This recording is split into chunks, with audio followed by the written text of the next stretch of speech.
Australia's fertility rate has plummeted to a record low, with experts warning of a looming demographic crisis.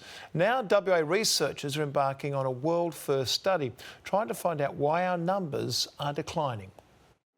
At 35, Stephanie Fairless faces the harsh reality of infertility, but IVF, her only option, is out of reach. Due to financial reasons, I've actually said no because I can't afford it. She joins a concerning trend. WA births have dropped to a 17-year low, the nation's fertility rate at critical levels. It's 1.5 children born per woman, but you need 2.1 to replace the population. Professor Roger Hart and a team of UWA researchers trying to pinpoint why numbers are dropping. That's not an Australian phenomenon, that's an international phenomenon. They're exploring the impacts of cost of living, couples having babies later in life, a drop in male sperm counts, physical and environmental impacts on the body, lifestyle choices and FIFO families. We're trying to unpack whether it's a voluntary thing or an involuntary thing.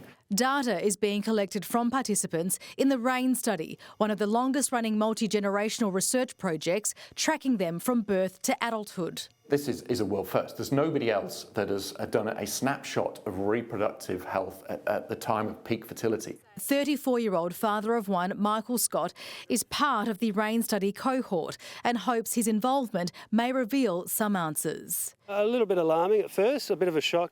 I suppose I wasn't too aware that there was an issue. And if discoveries aren't made, Professor Hart believes it could lead to serious economic problems. We need people to look after us when we're old.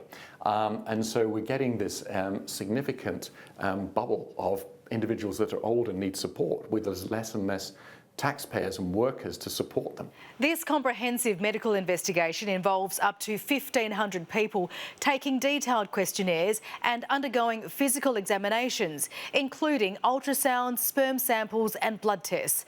But the research needs funding to continue, with results expected in 2 years.